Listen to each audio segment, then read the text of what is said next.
நேசத்தமிழ் உறவுகளுக்கு வணக்கம். மீண்டும் அனைவரையும் சந்திப்பதில் மிக்க மகிழ்ச்சி.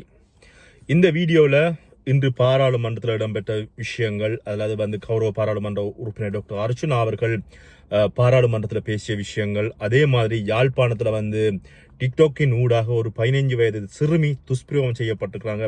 இது சம்பந்தமான விஷயம். அது மட்டுமில்லாமல் ஒரு ஆசிரியர் ஒருவர் மரணமாகி இருக்கிறார். இது பற்றிய விஷயங்கள். அது மட்டுமில்லாமல்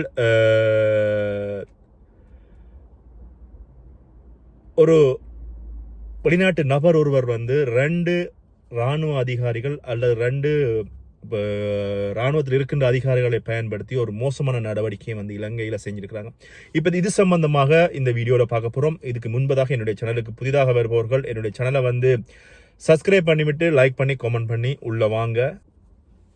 வெளிநாட்டில் வசிக்கும் நபர் ஒருவர் 2 காவல்துறை அதிகாரிகள் மற்றும் ஒரு பெண்ணுடன் சேர்ந்து காவல்துறை அதிகாரிகளை பயன்படுத்தி இலங்கையில் நாட்டுக்கு ஒழுங்கமைக்கப்பட்ட ஒரு கும்பலை வழிநடத்திய நபர் ஒருவர் கைது செய்யப்பட்டிருக்கிறார் அப்படின்னு சொல்லி காவல்துறை சொல்கிறது. கைது செய்யப்பட்ட 2 காவல்துறை அதிகாரிகள்ல ஒருவர் காவல் தலைமையகத்தினுடைய இணைக்கப்பட்ட ஒரு கான்ஸ்டபிள் ஓட்டுநர் அப்படின்னு சொல்லி, மற்ற ஒருவர் பாத்தீங்கன்னு சொன்னால் போக்குவரத்து பிரிவில் இணைக்கப்பட்ட கான்ஸ்டபிள் அப்படின்னு சொல்லி சொல்லப்பட்டிருக்கிறது.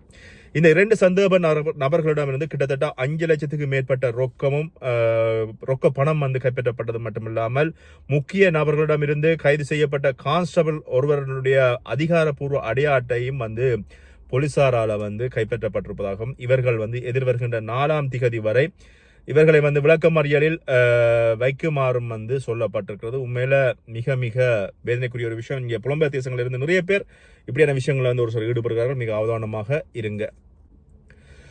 இன்று பாராளுமன்றத்தில் இறந்த பாராளுமன்ற உறுப்பினர்களை நினைவு கூறுகின்ற வகையில் பாத்தீங்கன்னா 5 பேர் 6 பேருடைய நினைவேந்தல் நிகழ்வுகள் இன்று பாராளுமன்றத்தில் இடம்பெற்றது. கடந்த காலத்தில் அவர்கள் பாராளுமன்றத்தில் ஆற்றிய சேவைகள், இது சம்பந்தமா இதுல எல்லாருமே பாராளுமன்ற உறுப்பினர்கள் அவர்கள் செய்த விடயங்கள், அவர்கள் என்னென்ன விடயங்களை செய்தார்கள், எவ்வளவு மக்களுக்கு நல்ல விஷயங்கள் செய்தார்கள். அது முஸ்லீம் பாராளுமன்ற உறுப்பினர்களாக இருக்கலாம், சிங்கள பாராளுமன்ற உறுப்பினர்களாக இருக்கலாம், தமிழ் பாராளுமன்ற உறுப்பினர்கள் இல்ல, ஒரு சில முஸ்லீம் பாராளுமன்ற உறுப்பினர்களும் ஒரு சில சிங்கள பாராளுமன்ற உறுப்பினர்கள், இவர்களை இன்று பாராளுமன்றத்தில் நினைவு கூறப்படும். இதுல தமிழரசு கட்சியினுடைய பாராளுமன்ற உறுப்பினர் கௌரவ ஸ்ரீதரன் அவர்கள் பாத்தீங்கன்னா இவர்களினுடைய ஆத்மா சாந்தி அடைய வேண்டும் அப்படின்ற விஷயத்தை சொல்லியிருந்தது மட்டுமில்லாமல், ஒரு சில முஸ்லீம் பாராளுமன்ற உறுப்பினர்கள் அல்லது முஸ்லீம் மக்களுக்கும் தமிழ் மக்களுக்கும் இடையில இருக்கின்ற பிரிவினை ஏற்படுத்துகின்ற வகையில கதைத்தார் அப்படின்ற ஒரு விஷயம் இன்று பார்க்கப்படுறது. இதுக்கு அப்புறமாக தொடர்ச்சியாக எல்லா பாராளுமன்ற உறுப்பினர்களும் பேசியதை அடுத்து டாக்டர் அர்ச்சுனா அவர்கள் பாராளுமன்றத்தில்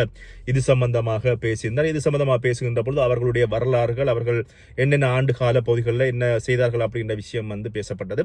அதனைத் தொடர்ந்து குறிப்பிட்ட தமிழ் பாராளுமன்ற உறுப்பினராக இருக்கின்ற தமிழரசு கட்சிகள் அல்லது இந்த இலங்கையினுடைய பேரினவாத கட்சிகளும் இலங்கையினுடைய தமிழ் கட்சிகளும் சேர்ந்து ஆயுதம் ஏந்துகின்ற வகையில மக்களை போராளிகளை உருவாக்கினார்கள் அப்படின்னு சொல்லி தொடர்ச்சியாக அதே வன்மத்தை இன்று வரை நடத்துகிறார்கள் அப்படின்ற வகையிலும் டாக்டர் அர்ச்சுனா அவர்கள் பாராளுமன்றத்தில் இன்று தெரிவித்திருந்தார். அதுல குறிப்பாக பாத்தீங்கன்னு சொன்னா இளைஞர்களை தவறான வழியில வழி நடத்தியது மட்டுமில்லாமல் இன்று வரை அதனை வைத்து அரசியல் நடத்துகிறார்கள் அப்படின்ற விஷயம் சுட்டிக்காட்டப்பட்டது மட்டுமில்லாமல் இந்த இளைஞர்களால் இதுவரை கிட்டத்தட்ட ஈழ போராட்டத்தில் இவ்வளவு 40,000க்கு மேற்பட்ட போராளிகள், அது மட்டும் 16,000 போராளிகள், இப்படி நிறைய பேர் கொல்லப்பட்டது விஷயம் சம்பந்தமாகவும், தலைவரை இழந்தது சம்பந்தம், தலைவரோட குடும்பத்தை இழந்தது சம்பந்தமாக, அது மட்டும் பல உறவுகள் இன்றும் தங்களுடைய பிள்ளைகளை காணாமல் தேடுவது சம்பந்தமாக, செம்மணியில கைகள் கட்டப்பட்ட நிலையில புதைக்கப்பட்டது சம்பந்தமாக, இப்படி நிறைய விஷயங்களை கௌரவ பாராளுமன்ற உறுப்பினர் டாக்டர் அர்ச்சுனா அவர்கள் சபையில பாராளுமன்றத்தில் தெரிவிச்சிருந்தார். அதுல ஒரு விஷயம் என்னன்னு சொன்னால், குறிப்பிட்ட பாராளுமன்ற உறுப்பினர் கௌரவ டாக்டர் அர்ச்சுனா அவர்கள் இந்த விடயங்களை தமிழ்ல சொல்கின்ற பொழுது இதனுடைய மொழிபெயர்ப்பு சிங்களத்தில் மொழிபெயர்க்கின்ற பொழுது தவறான வகையில மொழிபெயர்க்கப்படுகின்றது அப்படின்றதுக்கு ஒரு உதாரணமாக, ஒரு முஸ்லீம் பாராளுமன்ற உறுப்பினர்கள் அல்லது முஸ்லீம் பாராளுமன்ற உறுப்பினர்கள் தமிழ் மக்களை எப்படி வழிநடத்தினார்கள், என்னென்ன வகையில தமிழ் மக்களுக்கும் முஸ்லீம் மக்களுக்கும் இடையில ரத்தமும் தசையுமாக அல்லது நகம் தசையுமாக அவர் இருந்தார்கள் அப்படின்ற விஷயத்தை டாக்டர் அர்ச்சுனா அவர்கள் பாராளுமன்றத்தில் சொல்கின்ற பொழுது அதனுடைய மொழிபெயர்ப்பு தவறான வகையில மொழிபெயர்த்து சபாநாயகருடைய காதுக்கு போகின்ற பொழுது அவர் வந்து டாக்டர் அர்ச்சனாவுக்கு வந்து இது சம்பந்தமாக சொல்கின்ற போது டாக்டர் அர்ச்சனா அதனை சுட்டிக்காட்டிய விடயம் நான் சொல்கின்ற விடயத்தை வந்து உங்களுக்கு தவறான வகையில் வந்து மொழிபெயர்க்கிறாங்க. நான் சிங்களத்தில் உங்களுக்கு அதனை மொழிபெயர்த்து சொல்கிறேன் அப்படின்ற வகையில் வந்து இன்று பாராளுமன்ற அமர்வுகளில் வந்து கௌரவ பாராளுமன்ற உறுப்பினர் டாக்டர் அர்ச்சனா அவர்கள் சுட்டிக்காட்டி இருந்தது மட்டும் இல்லாமல் தமிழரசு கட்சியை வந்து சாடையாக சொல்லியிருந்தார். அதாவது இன்று வரை தமிழ் மக்களை வந்து தவறான வழிகளில் தவறான பாதைகளில் வந்து பார்த்தீங்கன்னா இழுத்துக்கொண்டு போகிறது அப்படின்றதும் வந்து தமிழரசு கட்சியினுடைய ஒரு பெரிய ஒரு குற்றமாக டாக்டர் அர்ச்சனா சொல்லியிருக்கிறார். ஏன்னு சொன்னால் இன்று வரை இந்த ஈழ போராட்டத்தை வைத்துக்கொண்டு அரசியல் செய்து கொண்டிருக்கிறார்கள் ஒழிய இது பற்றிய தமிழ் மக்களினுடைய புரிந்துணர்வுகளை சிங்கள மக்களிடம் வந்து கொண்டு போய் சேர்க்கவில்லை.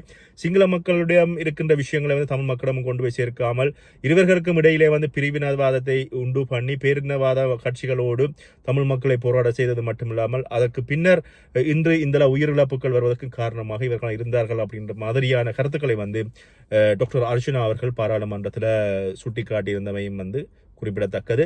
உண்மையில இந்த விஷயங்களை வந்து பார்க்கின்ற பொழுது எங்களுடைய தமிழ் மக்களினுடைய வலிகள் உணர்வுகள் அல்லது தமிழ் மக்கள் என்னென்ன செய்கிறோம் எங்களுடைய தமிழ் மக்களுடைய உணர்வுகளை சிங்கள மக்களிடம் வந்து அவர்களுடைய மொழிகளில் சொல்ல வேண்டும் என்பதற்கான ஒரு ஒரு ஒரு ஆதாரம் என்னன்னு சொன்னால் டாக்டர் அர்ச்சனா அவர்கள் தமிழில் பேசுகின்ற பொழுது அதனை வந்து எப்படி மொழி மாற்றம் செய்து சிங்களத்தை சொல்கிறார்களோ அதே மாதிரி நாங்கள் தமிழர்கள் எங்களுடைய உணர்வுகளை வெளியில் கொண்டு வருகின்ற பொழுது அதை தவறான பாதையில் வந்து சிங்கள மக்களிடம் வந்து போய் கொண்டு போய் சேர்த்திருக்கின்ற ஒரு விஷயத்தையும் வந்து இந்த இடத்துல குறிப்பிட வேண்டும். கிளிநொச்சி பகுதியில் வந்து பார்த்தீங்கன்னு சொன்னால் மோட்டார் சைக்கிளில் இருந்து தவறி விழுந்த ஒரு பெண் ஒருவர் உயிரிழந்திருக்கிறார். இவர் ஒரு ஆசிரியர் அப்படின்னு சொல்லப்படுகிறது. கிளிநொச்சி தருமபுரம் போலீஸ் பிரிவுக்கு உட்படுத்தப்பட்ட பகுதிகளில் வந்து மோட்டார் சைக்கிளிருந்து தவறி விழுந்த பெண் ஒருவர் உயிரிழந்தது மட்டுமில்லாமல் அவருடைய வயசு வந்து 40 வயசு அப்படின்னு சொல்லி மோகன பவான் வனிதா தேவி என்கின்ற 2 பிள்ளைகளின் தாயாரே இவ்வாறு உயிரிழந்துள்ளார் அப்படின்னு சொல்லப்படுறது.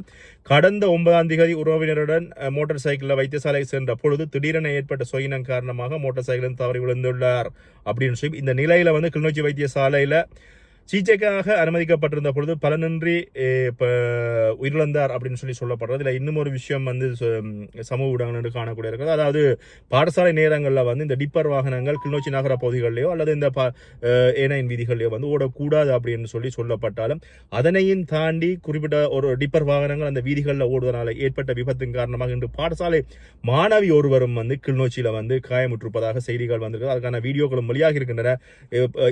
இந்த டிப்பர் வாகன வந்து குறிப்பிட்ட பாடசாலை நிலங்களில் வந்து நகருக்குள்ள வரக்கூடாது சொன்னதுக்கு அப்புறமாகவும் இதற்கான தகுந்த நடவடிக்கைகள் இதை எடுக்காத பட்சத்தில் இவைகள் தொடர்ந்து வரப்போகிறது, தொடர்ந்து இந்த உயிரிழப்புகள் வரப்போகிறது அப்படின்றதும் வந்து குறிப்பிடத்தக்கது. யாழ்ப்பாணம் சாவகச்சேரி பகுதியில் வந்து 15 வயது மாணவி ஒருவருடன் உறவு கொண்ட ஒருவர் வந்து பிடிபட்டிருக்கிறார். இது சம்பந்தமான செய்திகள் சமூக ஊடகங்களில் வந்து கொண்டிருக்கிறது.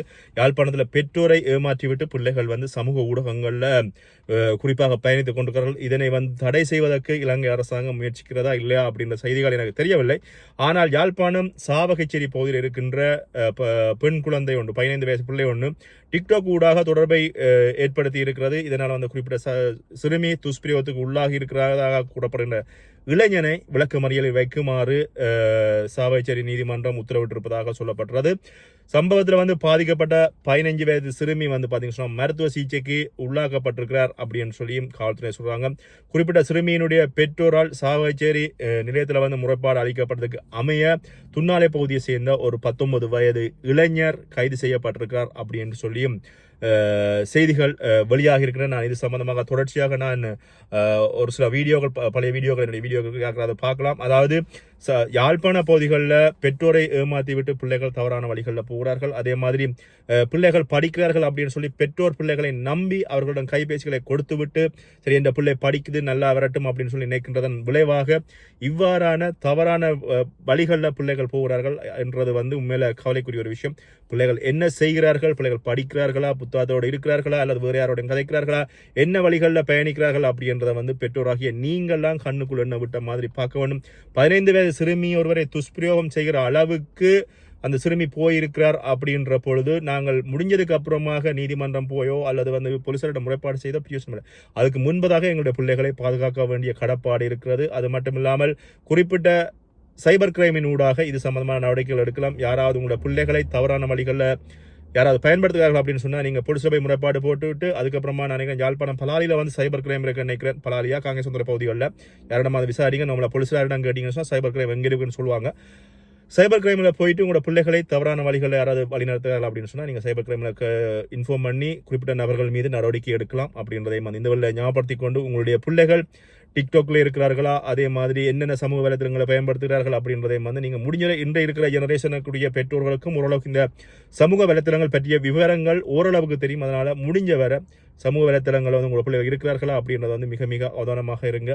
மீண்டும் இன்னொரு வீடியோ சந்திக்கின்றேன். நன்றி.